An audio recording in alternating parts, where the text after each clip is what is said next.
Every time you engage with a negative thought, when you let it run its course, when you entertain its narrative, you are not just passively observing it. You are rehearsing it. You are strengthening its neural circuitry. That means you are literally building the identity of someone who believes in limitation, fear, shame, and stagnation. But here's the truth, that identity is a fiction. And the beauty of neuroscience is that it confirms something sacred. You can change it. Your brain is a living structure of change. It's not static. It's not fixed. Neuroplasticity tells us that the brain reconfigures itself based on what you repeatedly do and focus on. Negative thinking is not a fate. It's a habit. And like all habits, it can be broken. But it won't happen by chance. It happens by design. You don't need to feel positive to act powerfully. You don't wait for your state to change. You change your state through action. This is not just motivational fluff. It's hardwired biology. Motion signals safety to the brain. Forward movement reduces fear.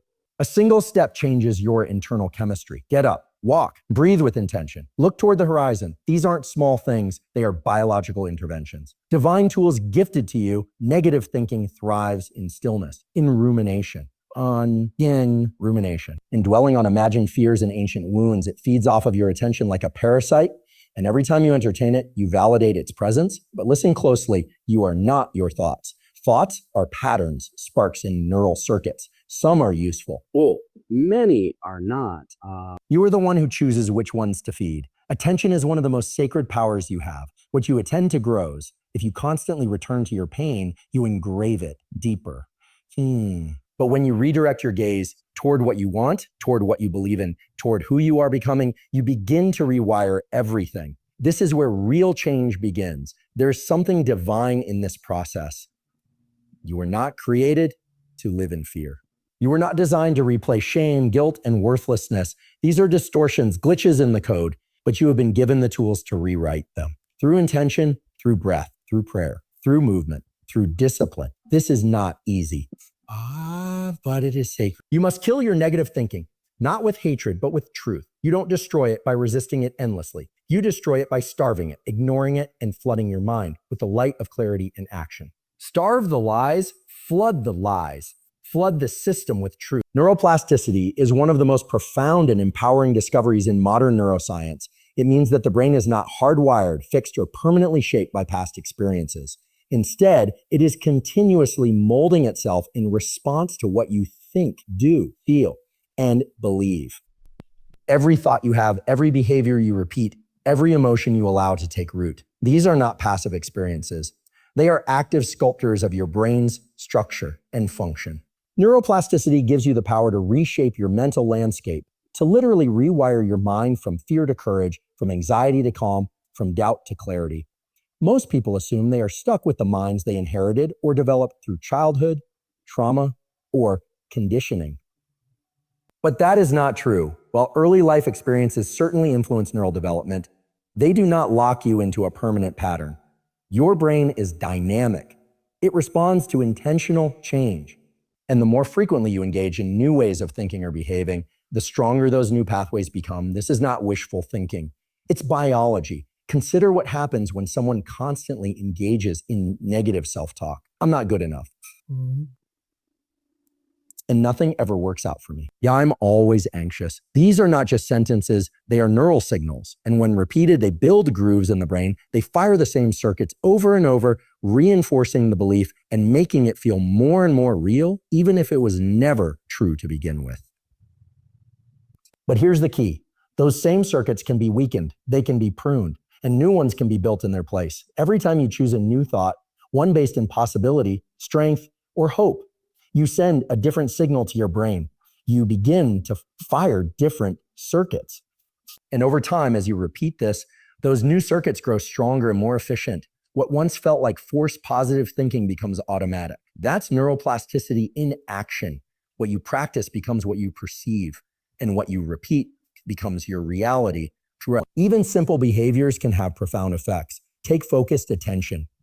When you deliberately focus on gratitude, purpose, or meaningful goals, you're not just thinking differently. You're changing blood flow patterns in your brain. You're activating areas responsible for forward planning, reward anticipation, and emotional regulation. Repeatedly engaging these networks strengthens them, just like training a muscle. And just like muscles, the parts of your brain you don't use, such as the fear centers that fire when you're chronically stressed, can atrophy and weaken.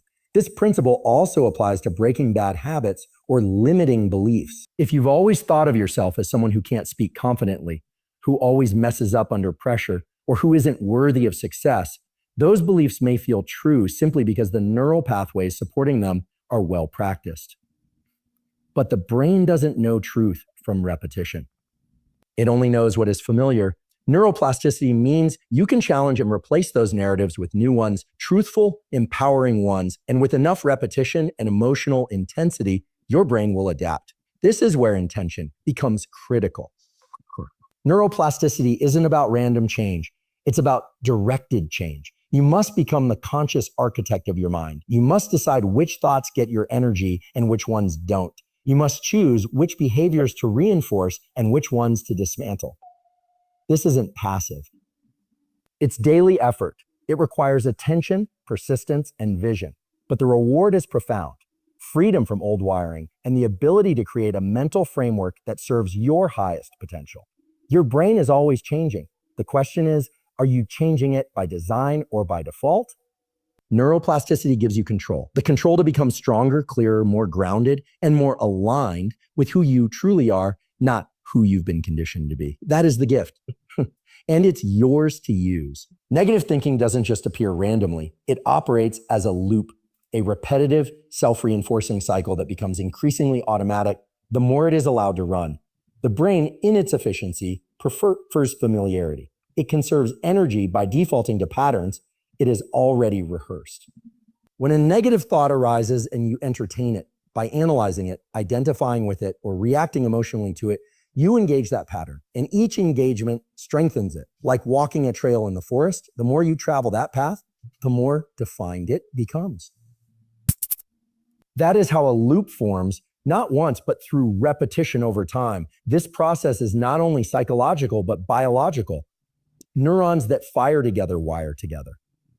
That's a fundamental principle of neurobiology. When you repeatedly think, I'm not good enough, or nothing ever works out for me, those specific circuits in the brain get reinforced. Over time, the thought doesn't even feel like a thought anymore. It feels like a truth. And because the loop creates familiarity, it becomes seductive. The brain begins to perceive it as safe simply because it is known. Even if it's painful, it's predictable. And predictability feels secure to a survival-driven brain. Negative thinking also has a physiological payoff. It often releases stress hormones like cortisol and adrenaline, which paradoxically can be addictive. The body gets used to the biochemical signature of stress. It creates a baseline that, if disrupted by peace or calm, can feel abnormal or even unsafe. That's why people can experience anxiety in the absence of any real threat. They're habituated to tension. The negative thought loop doesn't just exist in the mind, it lives in the body. What begins as a single thought spirals into emotion, then behavior, then evidence. You feel low, so you isolate. You isolate, so you don't engage with opportunity. You miss opportunity and then use that as confirmation of the original thought. See, nothing ever changes. That is the loop at work. It creates a full system, mental, emotional, behavioral, and experiential, that reinforces itself. And without intervention, it will continue running, not because it is true, but because it is practiced. The most dangerous part of the negative thought loop is its subtlety. It doesn't always scream at you. Sometimes it whispers, a passing doubt, a small judgment, a quiet fear.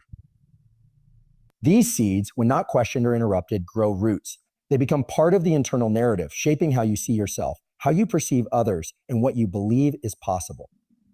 It becomes so embedded that you stop recognizing it as optional, but it is. Every loop, no matter how deeply ingrained, can be disrupted. Breaking the loop begins with awareness, not judgment, awareness. Seeing the thought as a pattern, not a prophecy, observing it with enough space to say, this is just a loop my brain runs. I don't have to follow it. That moment of observation is a crack in the loop, a point of entry where change can begin. The more you insert awareness into the cycle, the more power you reclaim. The next step is pattern interruption. That can be physical, changing your environment, moving your body, shifting your posture. It can be mental, Asking a new question, practicing gratitude, focusing your attention on something constructive. It can be spiritual, praying, meditating, reciting truth. The key is that you don't let the loop complete itself. You don't allow the spiral to close. So, you introduce friction, something unfamiliar, so the brain is forced to reevaluate the pattern. Over time, with consistent practice, the loop weakens. The neural pathways begin to decay from lack of use. New patterns, if repeated and emotionally anchored, become the dominant loops. And that's when transformation becomes real, not because the negative thoughts never show up again, but because you no longer follow them. They lose their grip and you begin to build a different life, one loop at a time. Most people wait to feel motivated before they act. They wait to feel confident before they speak up.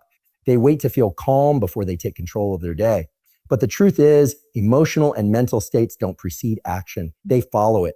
Your brain takes cues from what your body does. It reads your posture, your breathing, your facial expressions, your behavior, and it aligns your internal state with what it observes you doing. This is a biological reality, not just a philosophical insight. The nervous system doesn't operate in isolation from your body. When you act even in a small way, you trigger a cascade of neural and chemical signals. For example, standing tall and breathing deeply begins to signal safety and control to your brain. That changes your internal chemistry. When you walk forward, even if it's just down a hallway, your visual system and brain interpret that movement as progress. And progress, even if symbolic, decreases fear. This is how you begin to reverse stress, inertia, or apathy, not by thinking your way out of it, but by acting in a way that sends new data to your brain. Your physiology is constantly sending feedback. If you're slouched, shallow breathing, and avoiding movement, your brain gets the message. Stay small, stay hidden, stay afraid. But if you change your behavior, if you move with purpose, open your chest, and take controlled breaths, you start telling a different story. And that new story starts to shift your state. The transformation doesn't require you to feel ready. It requires you to act despite not feeling ready. The action leads. The feeling follows. This is not about pretending. It's about engaging your biology as a tool.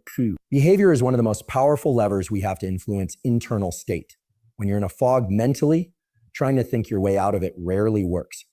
But when you move your body, when you initiate, even in the smallest way, your brain begins to catch up. It starts to shift based on what you're doing, not what you're passively wishing would change. That's why action is so powerful.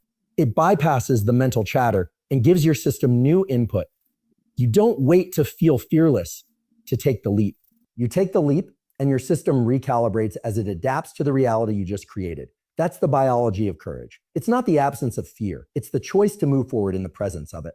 And when you do, your state begins to mirror that boldness. This principle applies in every area of life. If you want to become more disciplined, don't wait to feel disciplined. Act in discipline. Set the alarm, get up, and move even if everything in you resists.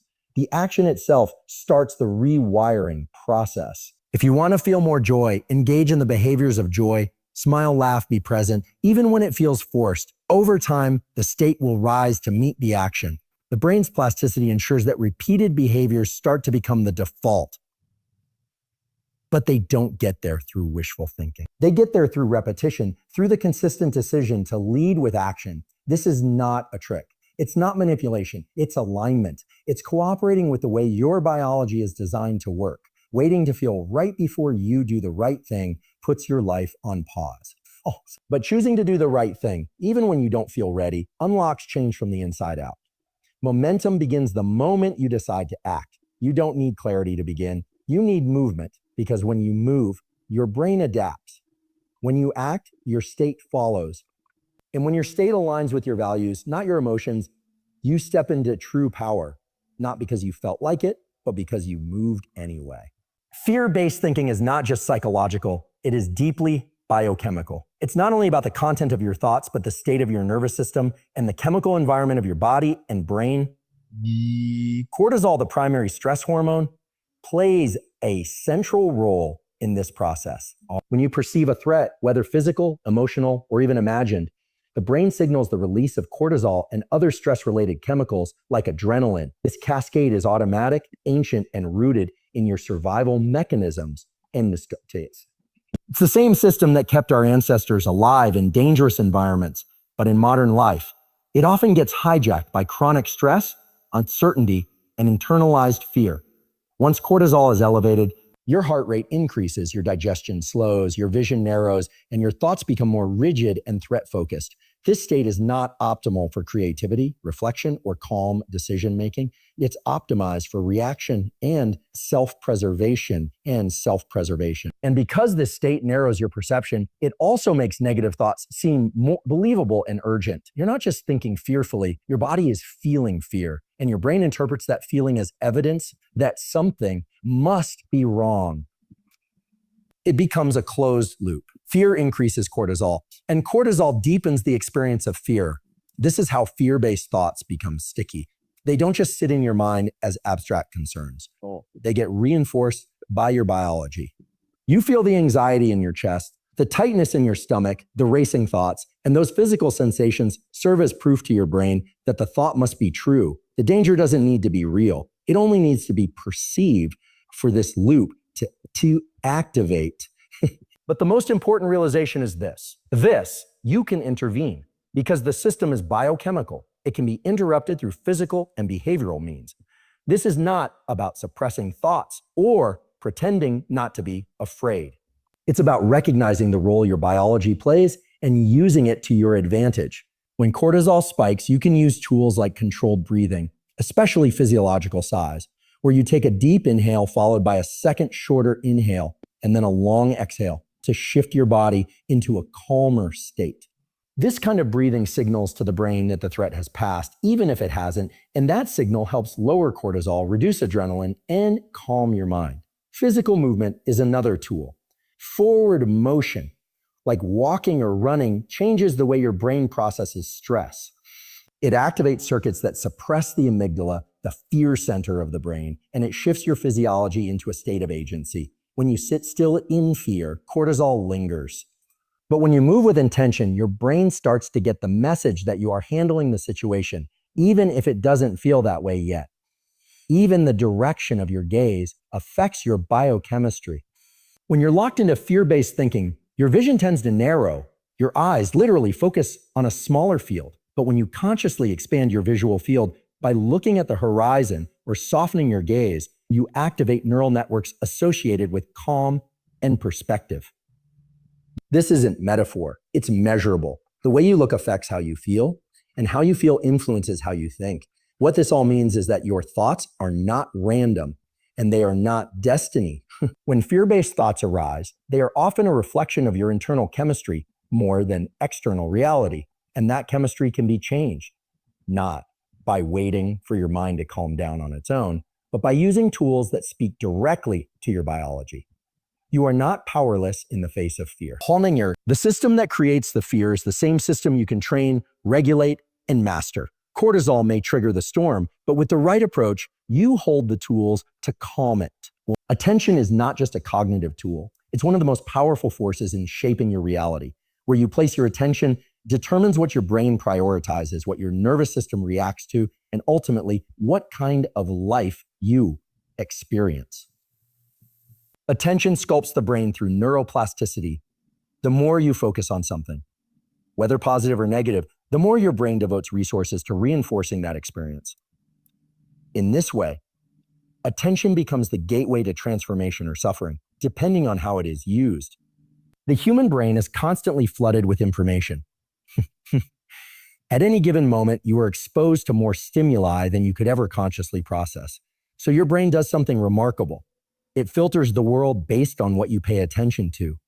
If you consistently focus on fear, lack, and failure, your brain will prioritize those inputs. It will begin scanning the environment, your memories, and your imagination for anything that confirms those narratives. This isn't because those things are the most accurate representations of reality. It's because your attention told your brain, this is what matters, and your brain responds accordingly.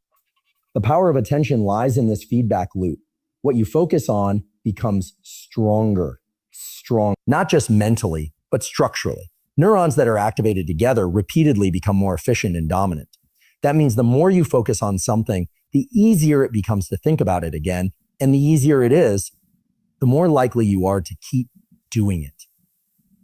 This is how thought patterns form, through repeated attention. Your anxiety, your confidence, your gratitude, your resentment, these aren't fixed traits. They're reinforced mental habits, and they're all fed by attention. But the beauty of this system is that it works both ways. If your attention has been directed toward negativity, you can redirect it.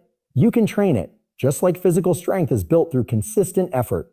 Attention can be strengthened and purified through conscious practice. Every time you catch yourself spiraling in worry or rumination and gently bring your focus back to what is useful, meaningful, or true, you are performing a mental rep. You are reconditioning your neural pathways. This is not about ignoring problems or pretending everything is fine. And it's about choosing where to place your mental energy.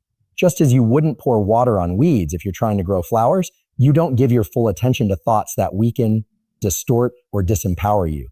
You acknowledge them, you observe them, but you don't feed them. And that simple shift in attention changes everything. Even your emotional state is tied to where you place your focus. If you focus on everything that's out of your control, your body responds with helplessness and stress. But if you place your attention on what you can control, your breath, your behavior, your response, your system stabilizes. That's not motivational theory. That's neurobiology.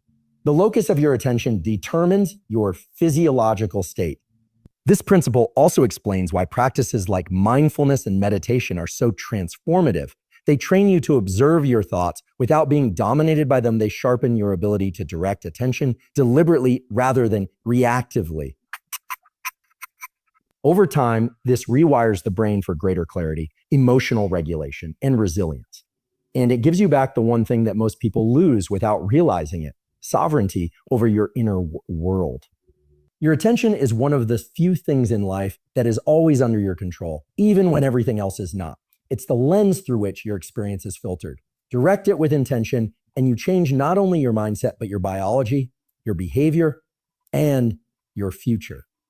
You become the architect of your reality, not because everything outside changes, but because what you choose to see changes everything inside. There's a dimension to human experience that goes beyond biology, beyond thought patterns, beyond even behavior. It's the domain of spirit, your deepest sense of truth, identity, and connection to something greater than yourself. Spiritual alignment is not about religion, ritual, or belief systems.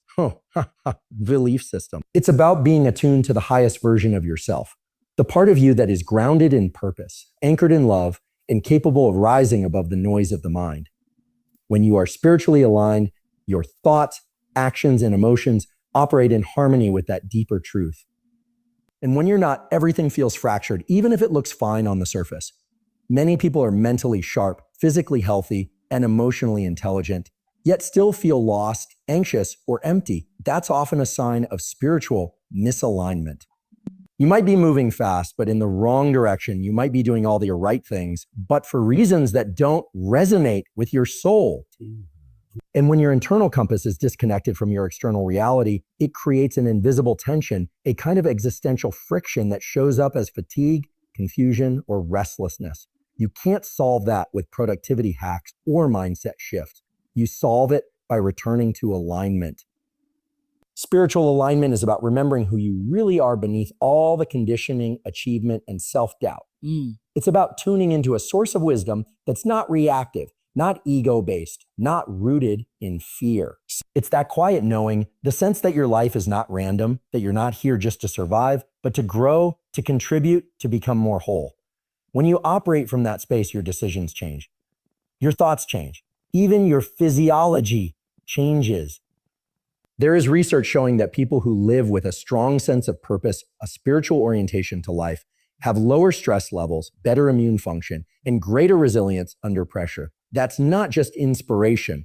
It's biology responding to alignment. Fear-based thoughts often arise when you've lost touch with that deeper sense of self, when you forget that you are more than your failures, more than your history, more than the voice in your head that says you're not enough. When you're spiritually aligned, those voices may still appear, but they no longer have authority. You see them for what they are, echoes of the past, not truths of the present. You return to a sense of centeredness that can't be shaken by circumstance.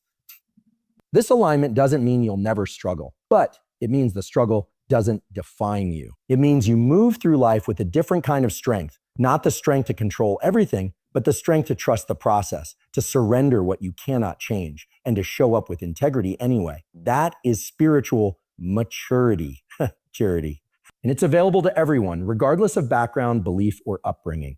You access spiritual alignment by making space for stillness. In stillness, the noise of the world fades and the voice of truth becomes clearer. Whether it's through prayer, meditation, time in nature, or simple moments of silence, these practices are not luxuries. They are lifelines. They reconnect you to your core. They remind you that you are not your fear, not your ego, not your negative thinking. You are the one who observes those things. And the more connected you are to that observer, the less power fear has over you. Spiritual alignment isn't about escaping reality. It's about seeing it more clearly. When you align with what's eternal in you, temporary thoughts lose their grip. Negative thinking doesn't stick because it's no longer in resonance with who you are. And from that space of inner clarity, you move differently. You speak with more compassion, act with more courage, and think with more peace. That's not idealism. It's the natural result of living from your center. One of the most liberating realizations a person can have is this: your thoughts are not who you are. They pass through your mind, but they are not the essence of your identity. Yet for many people, especially those caught in cycles of negativity, this distinction becomes blurred. A single self-critical thought can feel like a definition, like a verdict. I'm a failure, I'm weak, and never change. But those are not truths, they are mental events, electrical signals in your brain, neural activity shaped by experience, environment, and sometimes sheer habit. When you confuse those passing signals with who you are, you shrink your sense of self to the size of your most limited thought. Your identity is far deeper, far more resilient than the internal commentary that runs through your mind. Thoughts arise from many sources: your past, your culture, your fears, your biology. Some are conscious, many are automatic. They're shaped by previous experiences and reinforced by repetition. But just because a thought is familiar doesn't mean it's true. Just because it's loud doesn't mean it has authority. And just because it feels personal doesn't mean it defines your personhood. The brain is a prediction machine. Its job is to anticipate outcomes based on past patterns. It generates thoughts constantly, many of which are designed to protect you from harm, disappointment, or vulnerability. These protective thoughts often take a negative tone because the brain prioritizes threat detection over joy. That's not a flaw. It's a survival feature. But in modern life, this negativity bias can backfire. It can keep you small, anxious, and reactive. When you accept every thought as truth, you give your life over to a defense system that's trying to keep you safe, not fulfilled. And here's the deeper truth. You are the one who observes the thoughts, not the thoughts themselves. There is a part of you that can notice a thought, even a painful one, and choose not to follow it. That observing part of you, the conscious awareness behind the mental noise, is far closer to your true identity than anything the mind says. It is steady, it is spacious, and it cannot be broken by a thought, no matter how dark or repetitive. The mistake happens when people hear a negative thought and respond as if it's a mirror rather than a passing cloud. The thought says, I'm not enough. And instead of questioning it, they believe it. They carry it, they repeat it. And over time, that belief calcifies into a false identity. But it is always false. False. No thought, no matter how convincing, can capture the totality of who you are, especially when it's rooted in fear, shame, or self-judgment. You reclaim your power when you stop identifying with your thoughts and start observing. You create space between stimulus and response. That space is where freedom lives. It's where you can ask, is this thought useful? Is it aligned with truth? Is it something I want to believe? And if the answer is no, you let it pass. You don't suppress it. You don't fight it. You just don't feed it. You let your deeper self, your aligned self, choose what stays and what goes. Over time, this practice of disidentification changes everything. You stop being a victim of your mind. You stop letting temporary thoughts write permanent stories. And you begin to live from a place of grounded clarity, where thoughts are seen as tools, not rulers. Your identity becomes anchored in awareness, in presence, in values, not in the fleeting opinions of a hyperactive mind. This shift doesn't mean you stop thinking. It means you stop confusing your thoughts with the truth of who you are. You are not the inner critic. You are not the old wound. You are not the fear that rises in silence. You are the one who sees all of that and chooses moment by moment who you will become. Here's a powerful and clear conclusion that ties together the key themes of your speech. You are not your negative thoughts. You are not your fear, your past, or the noise inside your head. You are the awareness behind all of it, the one who can observe, choose, and rise. The moment you stop identifying with the lies your mind repeats and start acting from a place of truth, everything begins to shift. You reclaim your power not by silencing your thoughts, but by refusing to let them define you. This is not theory. It is a practice, a discipline, a daily decision to align with who you truly are. So the next time a thought tells you you're not enough, don't argue with it. Don't obey it. Stand up, breathe deep, and move forward anyway. Let your actions lead. Let your attentions lead. Let your attention sharpen. Let your spirit guide. Because once you know the truth of your identity, no thought, no matter how loud, can ever imprison you again.